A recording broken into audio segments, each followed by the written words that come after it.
Hey, it's Brian. Wanted to sit down and record a quick little time lapse to show you some work I was doing last night on one of the fonts that's coming out next week as part of the NS Tract collection. It's a font called NS Tract Callout, and it is one of the emphasis fonts that's part of this lettering collection that I've been building. So I'm bringing in the alternates for the letters. You can see I'm renabling them here to letter.alt3. So I have .alt1, .alt2, and .alt3. So the uppercase and lowercase letters will all have three variations. And the thing that I'm doing right here is making sure you can take a look at this second B here, and I'll zoom in on that. They feel different. You know, it's a little too smooth. And I'm making notes here of what I'm going to be changing. But what I'm really doing is I'm looking at these letters to the right, and I'm seeing how they balance out across all of them. What's ironic is that if you go back and look at the type of lettering that they were doing that looked like this, all of the letters did feel sometimes like they were very different, but they can't feel too different. And one of the things with the font, and one of the things I've kind of balanced out as I've started to do this, is that I really need to look at how all of the G's or all of the H's fit together, because they need to look different, but they can't look too different. I realized that I needed to spread them out across the letters so that I could more easily switch between them and see them close up.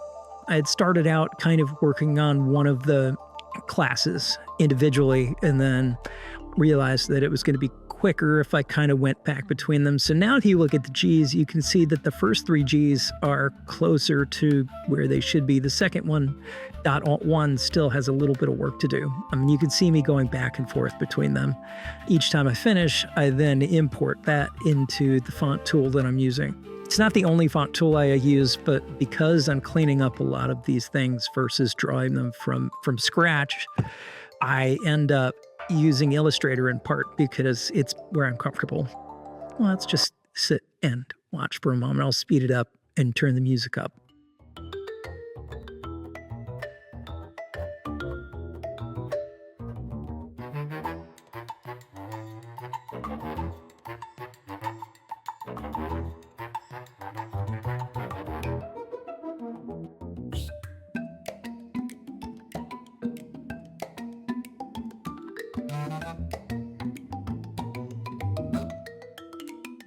So you can see I'm just methodically going through all of these things, and in faster speed, you can get a sense of what's actually going on.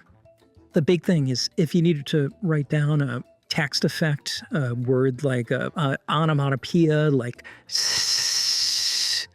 you don't want all of those letters to be exact, and there's different ways to be able to do that, but I like being able to just build variations in a letter into the font so that even before you do any of those other things, you can use the font itself to be able to get a head start on the work that you need to do.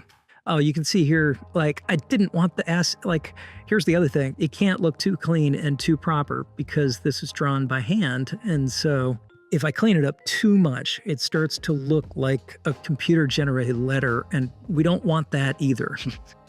So here you can see that the left side of a V was looking a little too wonky, and I'm starting to clean that up and make it just feel more balanced. The people that were lettering these things did care about their work, and so even if they were imprecise, they wouldn't just be sloppy at the same time.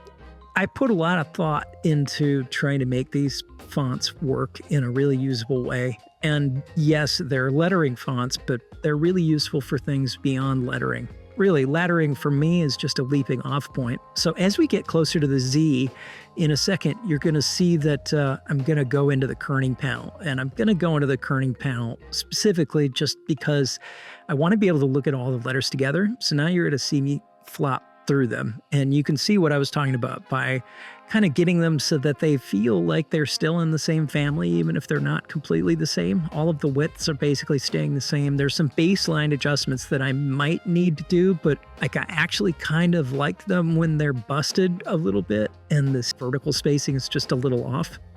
So anyway, that is a quick look at the work that I'm doing on getting NS Tract ready for release next week. So If you want to know when NS Tract comes out next week, go over to brianbeamcreative.gumroad.com and sign up for the mailing list. You'll get a couple of free fonts, and we will let you know when the next fonts come out.